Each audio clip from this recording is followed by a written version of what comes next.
Nga di camera di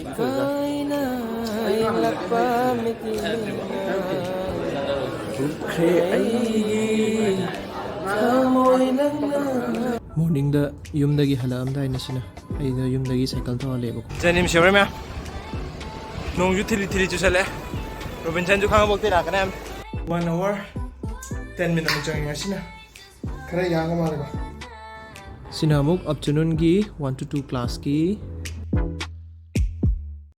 Hi everyone, my name is RABICHANDRA KONTHOUJAM, final year MBBS student at JNIMS IMPHAL.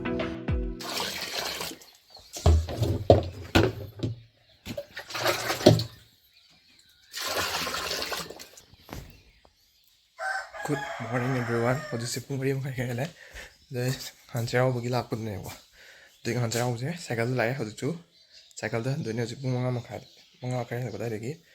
Hala ni JNIMS ta. Duga breakfast is char. Kanam tang tha chakrani. Epalom chagira. Sema mga charani. Duga. Yes. Ay chala ni cycle da yoroga breakfast ka char. Tasong yaw doon yung pula.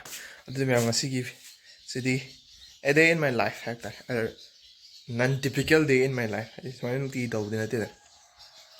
The ma'am, put the minutes, but get a toy. Let's go.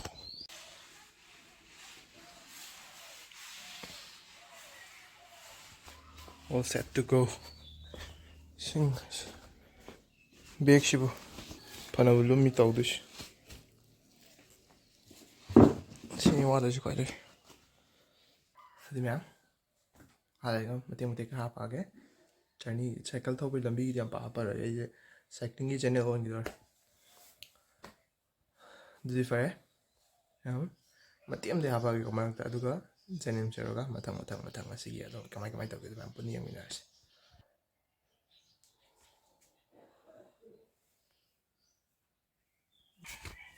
Speech in quite a wide open. What do you do?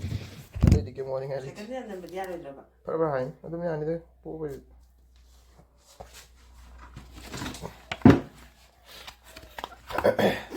삼복이 gel이 거리 봐.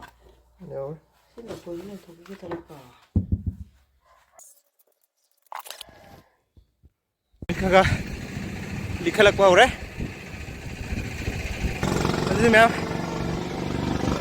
hojal logi ge. Duga JNIMS section ko na kapage. Ya matang yung miners. JNIMS shore me.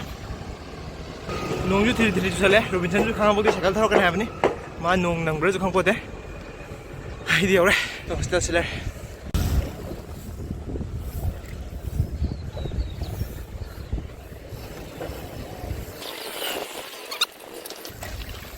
Yo re 1 hour 10 minutes mukjang asina khara yang ma ba 17.5 km per hour thawe mahana 16.9 mai thau so wa de ai seconds du gem par do yum dai ma da phone do ge yo ren hai ge bo eduga nga po tharaga inga daga iru thoga ke tok do ba tawraga class ana ready tawrage pen du thare wang so ge sudi ma'am khata ko na minutes.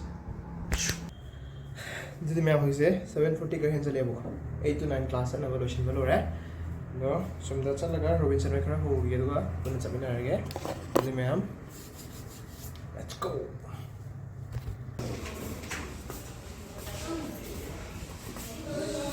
Shihana mai kita nga di camera di kaina lakpa miti Zara ni tos. Right out na. Engineering class ko gre. Duga se clinical posting class lai te senior ke exam lai bagi. Na aji pung up man ya 12 se op lai. Duga 1 to 2 class at ni hore. Duga loi ka mu 2 to 4 zo om lai. Chala me. Interview room char me ko chagi. Mathematics mo hapag ko masigi. Not so normal day ito tato na singwis 11:30 manda re ak sutum thore dudi chaga tho ge me duga afternoon class ong chana ba 1 to 2 की class में थोड़े में हम ꯑꯗꯣ ꯀ꯭ꯂꯥꯁꯁꯦ ꯄꯨꯡ 2 ꯃꯇꯨꯡ of ꯂꯩ ꯍꯥꯏꯕꯗꯩ ꯁꯥꯔꯅ 2:30 ꯑꯗꯥꯏꯕꯨ ꯂꯧꯔꯦ ꯀ꯭ꯂꯥꯁꯁꯦꯀꯣ ꯑꯗꯨꯒ ꯂꯣꯏꯁꯟꯈ꯭ꯔꯦ ꯉꯁꯤꯒꯤ ꯑꯣꯏꯅ ꯀ꯭ꯂꯥꯁ 5 ꯇꯥꯔꯦ ꯑꯗꯣ ꯑꯩ ꯂꯐꯣꯏ ꯃꯆꯥ ꯑꯝꯇ ꯂꯩꯔꯨꯒꯦ ꯇꯧꯅꯦ ꯒꯦꯠꯇ ꯌꯦꯡꯉꯨꯔꯒꯦ ꯒꯦꯠ ꯈꯛꯇꯪ ꯊꯣꯛꯑꯒ ꯍꯣꯁꯇꯦꯜꯁꯦ ꯑꯍꯥꯡꯁꯨ ꯍꯥꯏꯔꯗꯤ ꯏꯁꯤꯡ ꯇꯥꯗꯦ ꯍꯧꯖꯤꯛ ꯉꯁꯤꯒꯤ ꯍꯣꯁꯇꯦꯜ ꯑꯩꯈꯣꯏꯒꯤ ꯂꯦꯞꯁꯨ ꯇꯥꯗꯦ ꯔꯥꯏꯠꯁꯨ ꯇꯥꯗꯦ ꯍꯣꯁꯇꯦꯜ ꯅꯝꯕꯔ 2ꯁꯨ ꯇꯥꯗꯦ ꯏꯁꯤꯡ ꯃꯦꯟꯃꯥꯟ ꯇꯥꯗꯦ ꯍꯥꯏꯇꯥꯔꯦ ꯑꯩꯁꯨ ꯃꯦꯟꯃꯥꯟ ꯇꯥꯗꯦ ꯑꯗꯣ ꯃꯦꯝ ꯑꯩ ꯀꯣꯃꯦꯟꯇ ꯚꯤꯗꯤꯑꯣ ꯑꯃꯒꯤ ꯂꯤꯡ ꯄꯤꯟ ꯇꯧꯔꯝꯒꯦꯕꯀꯣ ꯃꯦꯝ ꯑꯗꯨꯝ ꯌꯦꯡꯕꯤꯌꯨ ꯄ꯭ꯂꯤꯖ ꯑꯗꯨꯗꯣ ꯑꯩ ꯚ꯭ꯌꯨ ꯑꯝꯇ ꯐꯪꯗ꯭ꯔꯤ ꯒꯨꯗ ꯏꯚꯤꯅꯤꯡ ꯑꯦꯕ꯭ꯔꯤꯋꯥꯟ ꯑꯗꯣ ꯃꯌꯥꯝ ꯚꯤꯗꯤꯑꯣꯁꯦ ꯌꯦꯡꯕ ꯅꯨꯡꯉꯥꯏꯕꯤꯔꯒꯗꯤ ꯂꯥꯏꯛ ꯁꯤꯌꯔ ꯑꯦꯟ ꯁꯕꯁꯀ꯭ꯔꯥꯏꯕ ꯇꯧꯁꯟꯕꯤꯔꯝꯃꯣ ꯀꯣꯃꯦꯟ ꯃꯆꯥ ꯑꯃꯃꯝꯇꯪꯒ ꯊꯝꯕꯤꯔꯝꯃꯣ ꯃꯌꯥꯝ